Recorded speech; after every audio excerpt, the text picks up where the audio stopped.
नमस्कार, आप देख रहे हैं इंडिया न्यूज। आपके साथ मैं हूं रचना। शुरुआत करते हैं सुपरफास्ट 100 की। नमस्कार, मैं हूं राशिद। करेंगे बड़ी खबर से शुरुआत। भड़काऊ बयान देने के मामले में बीजेपी नेता गिरिराज सिंह को बड़ी राहत मिली है। झारखंड हाईकोर्ट ने उनके खिलाफ जारी वारंट निरस्त कर दिया है, जिसके बाद अब उनकी गिरफ्तारी टल गई। झारखंड के बोकारो में नरेंद्र मोदी के विरोधियों को पाकिस्तान भेजने की बात कहने के चलते गिरिराज सिंह पर केस दर्ज हुआ था और बोकारो कोर्ट ने उनकी गिरफ्तारी के लिए वारंट भी जारी किया था, लेकिन हाईकोर्ट ने उन्हें राहत दे दी है। गिरिराज सिंह ने बोकारो और देवघर में भड़काऊ भाषण दिया था। इसके बाद चुनाव आयोग ने उनके प्रचार करने पर भी पाबंदी लगा दी थी। साथ ही बोकारो, देवघर समेत पटना में भी उनके खिलाफ केस हुआ था। जासूसी कांड में नरेंद्र मोदी और अमित शाह को घेरने में कांग्रेस जुट गई है। इलाहाबाद हाईकोर्ट के सिटिंग जज से मामले की जांच करवाने की तैयारी में सरकार है और इस बाबत कैबिनेट से मुहर भी लग गई है। केंद्रीय गृह मंत्री सुशील कुमार शिंदे ने कहा कि जज की नियुक्ति के लिए प्रक्रिया शुरू हो गई है और जल्द ही जांच का काम भी शुरू हो जाएगा। Cabinet has passed the cabinet decision to appoint a judge on snooping commission, and soon it will be appointed. Shinde ने मोदी पर निशाना भी साधा। उन्होंने कहा कि एक मुख्यमंत्री होकर जब मोदी महिला की जासूसी कर सकते हैं तो पीएम बनेंगे तो देश का क्या होगा।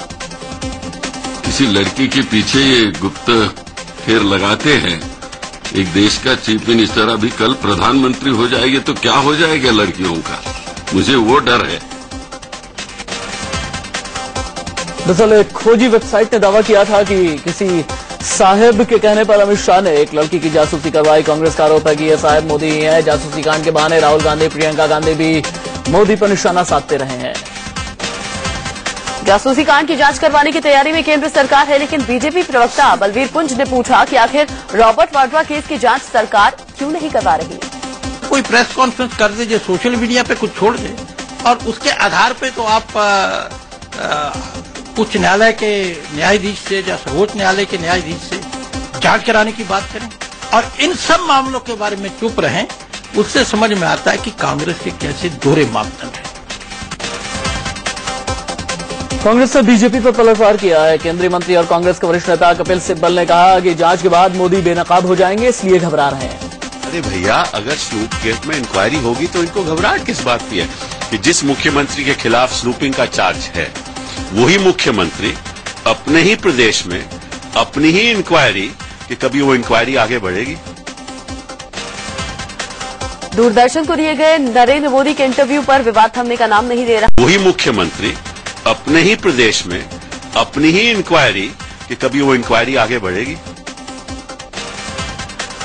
दूरदर्शन को दिए गए नरेंद्र मोदी के इंटरव्यू पर विवाद थमने का नाम नहीं दे रहा। टाइम्स ऑफ इंडिया अखबार का दावा है कि इंटरव्यू का वो हिस्सा प्रसारित ही नहीं किया गया जिसमें मोदी ने सोनिया गांधी के करीबी अहमद पटेल को अपना अच्छा दोस्त कहा था।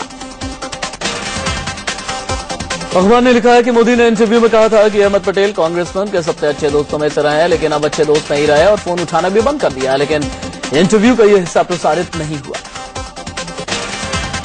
दोस्त बताए जाने से अहमद पटेल नरेंद्र मोदी पर भड़क उठे हैं। पटेल ने कहा कि जिस मोदी के बीजेपी में ही दोस्त नहीं है, उस मोदी के वो दोस्त या करीबी कैसे हो सकते हैं। जब मोदी जी कहे कि मैं उनका दोस्त हूँ तो सही माने में मुझे हंसी आ रही है। It's ridiculous. मेरे ख्याल से ये सत्य नहीं है, ये सत्य से परे है। और मोदी जी की अपनी पार्टी में अगर कोई दोस्त नहीं है तो मेरे दोस्त कैसे हो सकते हैं।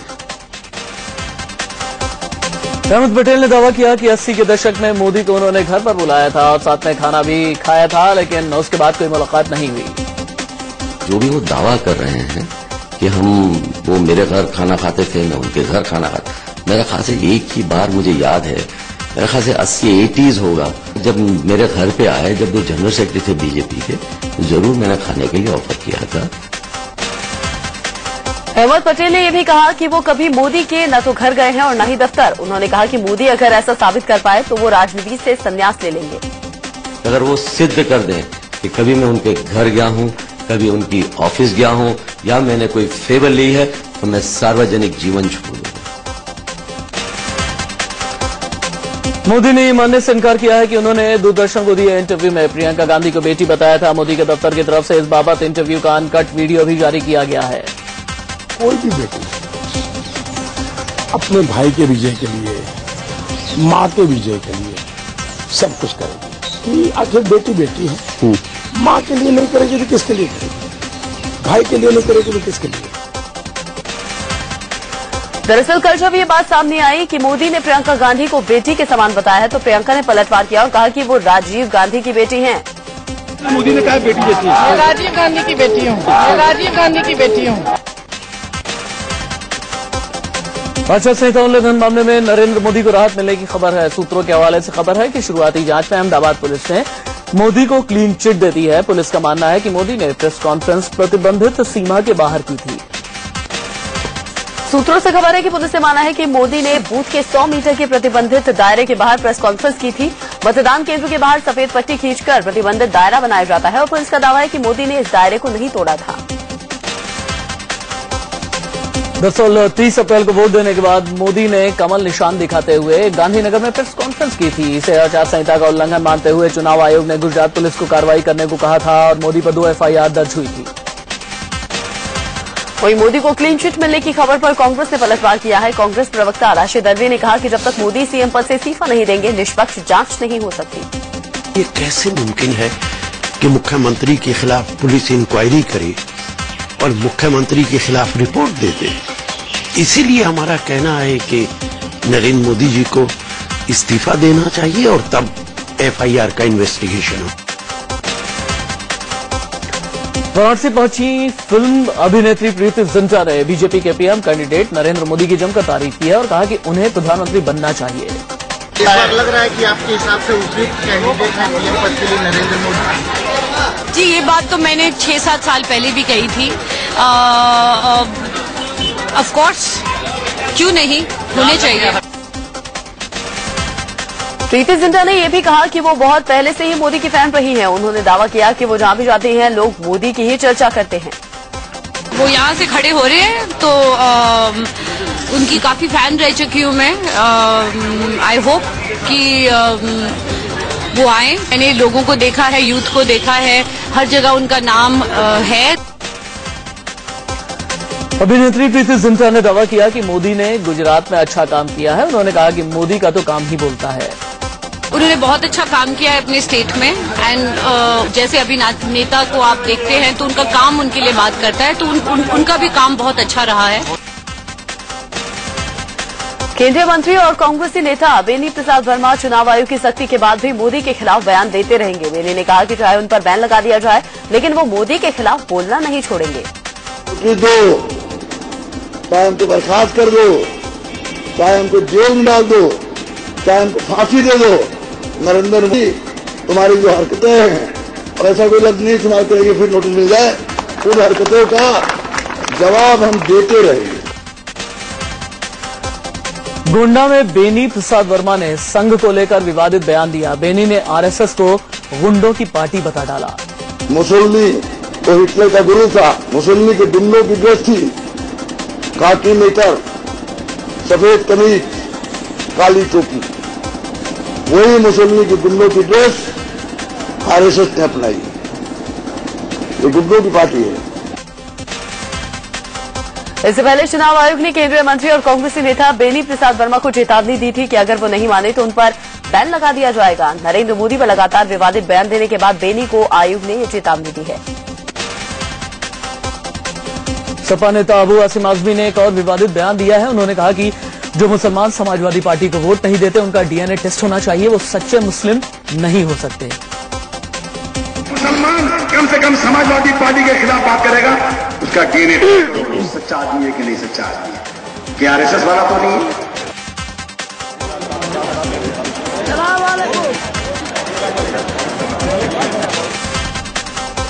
योग गुरु बाबा रामदेव पर मुसीबतें थमने का नाम नहीं ले रही हैं। दलित बस्ती में राहुल गांधी के हनीमून मनाने का बयान देने वाले बाबा रामदेव के खिलाफ बिहार के छपरा कोर्ट में मुकदमा दर्ज किया गया है। ये केस हरिजन उत्पीड़न कानून के तहत किया गया है। बिहार के गया में भी बाबा रामदेव के खिलाफ प्रदर्शन हुआ। दलित समुदाय से जुड़े छात्रों ने रामदेव के खिलाफ जुलूस निकाला। बाबा रामदेव ने राहुल गांधी को दलित समाज से जोड़कर आपत्तिजनक बयान दिया था। इलाहाबाद से प्रियंका गांधी को सक्रिय राजनीति में लाने की अपील एक बार फिर से सामने आई है। पोस्टर के जरिए कांग्रेस अध्यक्ष सोनिया गांधी से कार्यकर्ताओं ने अपील की है कि चुनावी जंग जीतने के लिए प्रियंका गांधी को आगे किया जाए। इलाहाबाद के सिविल लाइन्स इलाके में प्रियंका को सक्रिय जिम्मेदारी दिए जाने की मांग करते हुए पोस्टर्स लगाए गए हैं जिनमें लिखा गया है कांग्रेसियों को है मैया से ललक, प्रियंका में दिखती है इंदिरा की झलक। मैया जल्द लगा दो प्रियंका के माथे पर कांग्रेसी तिलक। अपने भाई राहुल गांधी के प्रचार में जुटी प्रियंका गांधी ने अमेठी दौरे के तीसरे दिन भी चुनावी सभा की। प्रियंका ने महिलाओं की एक सभा को संबोधित करते हुए राहुल गांधी के लिए वोट मांगे। यूपी के खलीलाबाद की रैली में नरेंद्र मोदी कांग्रेस अध्यक्ष सोनिया गांधी पर जमकर बरसे। मोदी ने कहा कि पिछले 20 से 25 साल में सोनिया गांधी ने कभी भगवान का नाम नहीं लिया, लेकिन इस बार वो भगवान का नाम ले रही हैं। इससे उनकी मुसीबत का अंदाजा लगाया जा सकता है। जिनमें एक बार वो कहती है भगवान बचाए, भगवान को बार याद करती है। यूपी के खलीलाबाद में मोदी की रैली के करीब पुलिस को एक लावारिस गाड़ी मिली। पुलिस ने फौरन लावारिस गाड़ी को घेरे में ले लिया और उसका शीशा तोड़कर चेकिंग की। बाद में गाड़ी को वहां से हटा दिया गया। केंद्रीय गृह मंत्री सुशील कुमार शिंदे ने नरेंद्र मोदी के चाय बेचने वाले अतीत पर निशाना साधा है। उन्होंने कहा कि 15 साल में हमने कभी नहीं सुना कि मोदी चाय बेचते थे।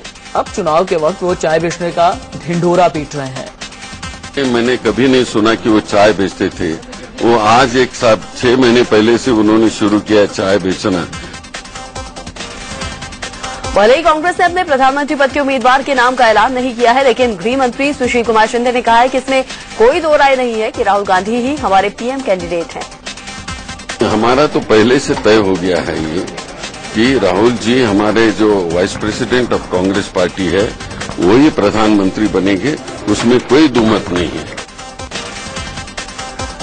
आरजेडी सुप्रीमो लालू प्रसाद यादव ने बीजेपी अध्यक्ष राजनाथ सिंह पर गुमराह करने का आरोप लगाया है। लालू ने आरोप लगाया कि राजनाथ राजपूत समाज के सामने कह रहे हैं कि मोदी नहीं बल्कि वो खुद पीएम बनेंगे।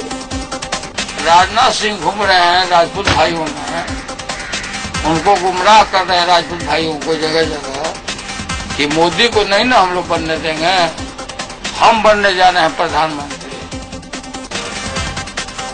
राजस्थान के झुंझुनू पहुंचे आरएलडी नेता और राज्यसभा सांसद अमर सिंह ने नरेंद्र मोदी पर निशाना साधते हुए कहा कि मोदी की लहर नहीं, उनका मैनेजमेंट अच्छा है और वो पूंजीपतियों को कुशलता से लूटते हैं। गोंडा में समाजवादी पार्टी के सुप्रीमो मुलायम सिंह यादव ने एक बार फिर तीसरे मोर्चे का राग अलापा। मुलायम ने कहा कि कांग्रेस और बीजेपी ने देश का नाश किया और इस बार जनता तीसरे मोर्चे की सरकार बनाएगी। यूपी के बहराइच में मुख्यमंत्री अखिलेश यादव ने नरेंद्र मोदी पर हमला किया। अखिलेश ने कहा मोदी का मतलब मॉडल डिवाइडिंग ऑफ इंडिया है। उन्होंने कहा कि मोदी धार्मिक सांप्रदायिकता फैलाकर सत्ता में आना चाहते हैं। मुलायम सिंह यादव के बीएसपी सुप्रीमो मायावती पर विवादित बयान के बाद बहराइच में अखिलेश ने माया पर बुआ जी कहकर निशाना साधा है। अखिलेश ने कहा कि बुआ जी ने बिजली विभाग को 35,000 करोड़ के घाटे में डाल दिया था, जिसे उनकी सरकार भर रही है। शिवसेना के मुखपत्र सामना में गुजरातियों पर सवाल उठाया गया है। सामना में लिखा है कि गुजराती बिजनेसमैन मुंबई को वेश्या की तरह इस्तेमाल करते हैं। सामना में सवाल किया गया है कि गुजराती बिजनेसमैन महाराष्ट्र दिवस क्यों नहीं मनाते। आम आदमी पार्टी ने अपने सबसे महत्वपूर्ण सीट माने जाने वाली वाराणसी के लिए घोषणा पत्र जारी किया है। घोषणा पत्र के कवर पेज पर गंगा से लेकर संसद तक की सफाई के लिए आम आदमी पार्टी का बनारस संकल्प पत्र लिखा गया है। आम आदमी पार्टी के संकल्प पत्र मंदिरों के शहर वाराणसी को पवित्र शहर बनाने का वादा किया गया है। इसके अलावा 8 पेज लंबे दस्तावेज में स्वच्छ गंगा शहर के लिए विशेष आर्थिक पैकेज, बेहतर सड़कें, पूरे दिन बिजली और बीएचयू को एम्स के स्तर का बनाने की बात कही गई है। अंबाला से विधायक विनोद शर्मा ने अपने पद से इस्तीफा दे दिया है। उन्होंने अपना इस्तीफा विधानसभा अध्यक्ष को सौंपा।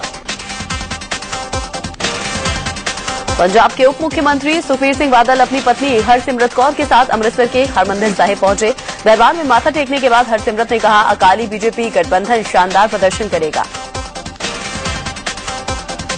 नरेंद्र मोदी से प्रभावित होकर एक कवि ने मोदी चालीसा तैयार की है। रांची के कवि पंकज धरोहर एक नामी गिरामी होटल में काम करते हैं। पंकज ने मोदी चालीसा तो लिखी ही, उनकी पूजा भी करते हैं।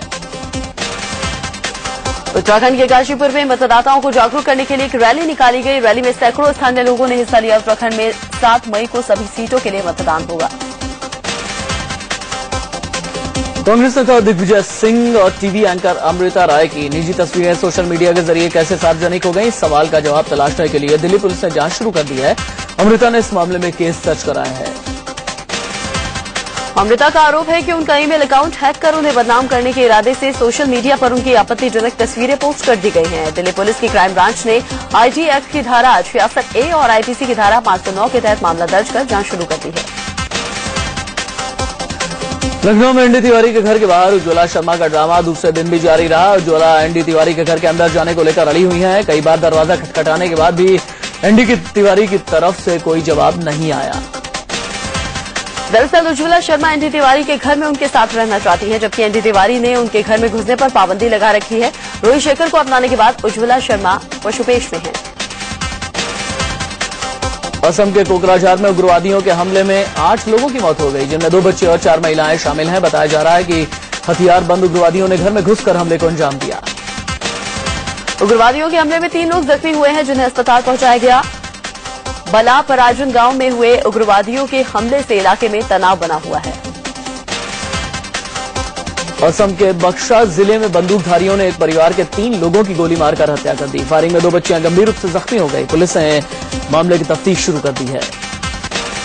झारखंड के हजारीबाग में 2 नक्सली गुट आपस में भिड़ गए। इस भिड़ंत में गोली लगने से 2 नक्सलियों की मौत हो गई। बताया जा रहा है कि दोनों के बीच वर्चस्व को लेकर लड़ाई चल रही है। दिल्ली में नर्सरी दाखिले का पेच अभी तक फंसा हुआ है। प्राइवेट स्कूलों ने सीटें बढ़ाने से इनकार कर दिया। दरअसल सुप्रीम कोर्ट ने पूछा था कि क्या नर्सरी में 5-6 सीटें बढ़ सकती हैं। दरअसल दूसरे राज्यों से आए लोगों के बच्चों के नर्सरी में एडमिशन को लेकर विवाद है। 25 अभिभावकों ने सुप्रीम कोर्ट में अर्जी लगाई है, जिस पर सुप्रीम कोर्ट ने कहा है कि जिन्होंने कोर्ट में अर्जी दी है उन्हें ही दाखिले में राहत मिलेगी। 2G घोटाला मामले में मनी लॉन्ड्रिंग को लेकर पटियाला हाउस कोर्ट आज फैसला सुनाने वाला है। पूर्व दूरसंचार मंत्री ए राजा, डीएमके सांसद कनिमोझी और 17 बाकी लोगों के खिलाफ दाखिल चार्जशीट पर दलीलें सुनने के बाद अदालत ने फैसला सुरक्षित रखा है। बॉलीवुड अभिनेता सुनील शेट्टी मुश्किलों से घिर गए हैं। उनके खिलाफ उदयपुर के एक फिल्म निर्माता के साथ कथित धोखाधड़ी के लिए मामला दर्ज किया गया है। सुनील पर आईपीसी की धारा 420 और 406 के तहत केस दर्ज हुआ है। आरोप है कि सुनील शेट्टी ने पिछले साल जून में 70 लाख रुपए की एवज में उदयपुर के निर्माता हेमेंद्र सिंह की फिल्म मुंबई किसकी में काम करने की मंजूरी दी थी। आरोप है कि 21 लाख एडवांस में लेने के बाद सुनील ने फिल्म में काम करने से मना कर दिया। दिल्ली में राजपथ पर एक तेज रफ्तार लग्जरी कार ने वैगनार कार को टक्कर मार दी। हादसे में वैगनार कार का ड्राइवर गंभीर रूप से जख्मी हो गया। गनीमत रही कि सुबह राजपथ पर गाड़ियों की आवाजाही कम थी। यूपी के कन्नौज में बारातियों से भरी एक बस दीवार से जा टकराई। इससे उसमें बैठे दर्जनों बाराती जख्मी हो गए। नागपुर में सड़क हादसे में एक ही परिवार के 3 लोगों की मौत हो गई, जबकि 8 साल की मासूम जिंदा बच गई। एक कार ने बाइक पर जा रहे लोगों को टक्कर मारी। दिल्ली के नरेला में तेज हवा से 2 मकान गिर पड़े। 3 मंजिला मकान की ऊपरी मंजिल पास के दूसरे मकान पर गिर पड़ी।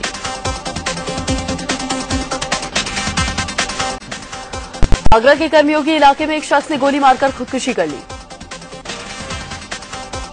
नागपुर में एक बारगल की हत्या का मामला सामने आया है। पुलिस ने बताया कि शुरुआती जांच में हत्या का शक उसके पति पर है। बिहार के दरभंगा में एक प्रोफेसर पर घर से करीब 36 लाख रुपए बरामद हुए हैं। दरभंगा के एडिशनल एसपी ने प्रोफेसर डायरेक्टर मुजम्मिल हसन के घर पर छापेमारी की थी। तपती गर्मी में बिजली कटौती से परेशान किसानों ने नोएडा एक्सटेंशन के किसान चौक पर जोरदार प्रदर्शन किया। बिजनौर के सहसपुर में एक तेंदुआ पेड़ पर चढ़ गया। ये जंगल से निकलकर गांव में आ गया था। वन विभाग की टीम भी जाल लेकर मौके पर पहुंची, लेकिन उससे भी तेंदुए को नीचे उतारने में सफलता नहीं मिली। यूपी के कासगंज में ड्यूटी के दौरान पुलिस का एक सिपाही सड़क किनारे नशे में पड़ा मिला। खबरों की दुनिया में इंडिया न्यूज ने नया मुकाम हासिल किया है। इंडिया न्यूज के मैनेजिंग एडिटर राणा यशवंत को बेस्ट मैनेजिंग एडिटर का अवार्ड मिला है। इंडिया न्यूज के मैनेजिंग एडिटर राणा यशवंत को जब ये अवार्ड दिया गया तो उन्होंने इसे पूरी टीम की लगन और मेहनत का नतीजा कहा। इंडिया न्यूज की जो मेरी पूरी टीम है उसका ये अवार्ड है, जो लगातार काम करती रहती है और हिंदुस्तान के हर हिस्से में मेरी टीम है और जो खबरें आप तक आती हैं उन खबरों को आप तक लाने में एक बड़ी भूमिका है मेरी टीम की। साल भर के फासले में हिंदुस्तान के 5 बड़े चैनलों में इंडिया न्यूज का शुमार हुआ और इतने कम समय में इतनी बड़ी कामयाबी हिंदुस्तान में कभी भी किसी न्यूज चैनल ने हासिल नहीं की। इसके साथ ही इंडिया न्यूज के सहयोगी चैनल न्यूज एक्स को बेस्ट इंग्लिश न्यूज चैनल का अवार्ड दिया गया। ये अवार्ड भी एनबीसी की ओर से मुंबई के ट्राइडेंट होटल में दिया गया। उत्तराखंड में चारधाम यात्रा की शुरुआत हो गई है। ऋषिकेश से 20 बसों से सैकड़ों यात्रियों को चारधाम के लिए रवाना किया गया। आज अक्षय तृतीया का त्योहार पूरे देश में मनाया जा रहा है। आज के दिन सोने की खरीदारी का विशेष महत्व है। इलाहाबाद में संगम में अक्षय तृतीया के मौके पर श्रद्धालुओं ने आस्था की डुबकी लगाई। वहीं अक्षय तृतीया में वृंदावन के विश्व प्रसिद्ध बांके बिहारी मंदिर में भक्तों का तांता लगा। पूरे साल में आज के दिन बिहारी जी के चरण दर्शन के लिए रखे जाते हैं। राजस्थान के बीकानेर में लोगों ने पतंग महोत्सव का लुत्फ उठाया। हरियाणा के यमुनानगर में टमाटर के 15 फीट लंबे पौधे लोगों के बीच चर्चा का विषय बने हैं। आज से IPL 7 का मुकाबला भारत की धरती पर शुरू हो रहा है। पहला मैच महेंद्र सिंह धोनी के शहर रांची में हो रहा है। आज के मैच से पहले चेन्नई सुपर किंग्स की टीम ने नेट पर जमकर पसीना बहाया। चेन्नई सुपर किंग्स के कैप्टन महेंद्र सिंह धोनी ने अपनी टीम के सभी खिलाड़ियों को अपने घर पर दावत भी दी। धोनी की दावत में चेन्नई सुपर किंग्स के विदेशी खिलाड़ी भी पहुंचे। कई विदेशी क्रिकेटर अपनी पत्नी के साथ भी रांची में धोनी के घर दावत का लुत्फ उठाने पहुंचे। रांची में मैच से पहले धोनी का बाइक फ्रेम एक बार फिर से देखने को मिला। अपने घर से साथी खिलाड़ियों को विदा करने के बाद धोनी अपनी पसंदीदा बाइक हार्ले डेविडसन से रांची की सड़कों पर घूमने निकल पड़े। अपनी टीम किंग्स 11 पंजाब की लगातार 5 जीत से उत्साहित अभिनेत्री प्रीति जिंटा वाराणसी के मंदिर में पूजा करने पहुंची। कोलकाता नाइट राइडर्स के कैप्टन गौतम गंभीर पिता बन गए हैं। उनकी पत्नी नताशा ने प्यारी सी बेटी को जन्म दिया है। T20 रैंकिंग में भारत ने फिर से पहला स्थान हासिल कर लिया है। वहीं T20 वर्ल्ड कप जीतने के बावजूद श्रीलंका की टीम दूसरे नंबर पर फिसल गई। सानिया मिर्जा और कारा ब्लैक की जोड़ी WTA पुर्तगाल ओपन टेनिस के महिला डबल सेमीफाइनल में पहुंच गई है। 40 साल बाद स्पेनिश क्लब एटलेटिको मैड्रिड ने चैंपियंस लीग फुटबॉल के फाइनल में जगह बना ली है। अफगानिस्तान के पंजशीर प्रांत में हुए एक आत्मघाती हमले में 6 पुलिस वालों समेत 13 लोगों की मौत हो गई। नाइजीरिया की राजधानी अबुजा के भीड़भाड़ वाले इलाके में जोरदार बम धमाका हुआ। धमाके में करीब 20 लोगों की मौत हो गई, जबकि 60 लोग जख्मी हो गए। अमेरिका के मिडवेस्ट में आए आंधी तूफान के बाद खराब मौसम और भारी बारिश की वजह से फ्लोरिडा और अल्बामा के तटीय इलाकों में बाढ़ की स्थिति पैदा हो गई है। अल्बामा में करीब 30 रेस्क्यू टीमें लोगों को बचाने की मुहिम में जुटी हुई हैं। पूरे इलाके में पानी भर जाने और कारों के पलटने के कारण बाढ़ से लोगों को बचाने का काम काफी मुश्किल हो गया है। मलेशिया के लापता विमान के रहस्यमय तरीके से गायब होने के मामले में शुरुआती रिपोर्ट में खुलासा हुआ है कि रिपोर्ट में कहा गया है ATC को 17 मिनट बाद विमान गायब होने का पता चला था, लेकिन बचाव अभियान 4 घंटे बाद शुरू किया गया था। यूक्रेन संकट के शांतिपूर्ण हल के लिए रूस और ब्रिटेन राजी हो गए हैं। डेविड कैमरन ने इस मुद्दे पर रूस के राष्ट्रपति पुतिन से फोन पर बात की। अमेरिका कश्मीर पर भारत और पाकिस्तान के बीच में मध्यस्थता नहीं करेगा। अमेरिका के बड़े अधिकारी ने कहा कि जब तक भारत इस पेशकश को मंजूर नहीं करता, हम इस मुद्दे पर कुछ नहीं कर सकते।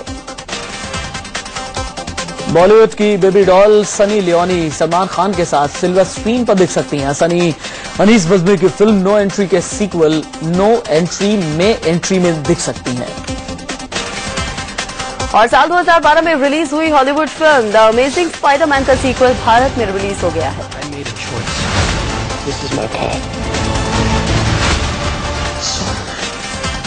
वक्त ब्रेक आउट चला है, कहीं मत जाएगा। बस थोड़े संसार के बाद खबरें जारी हैं।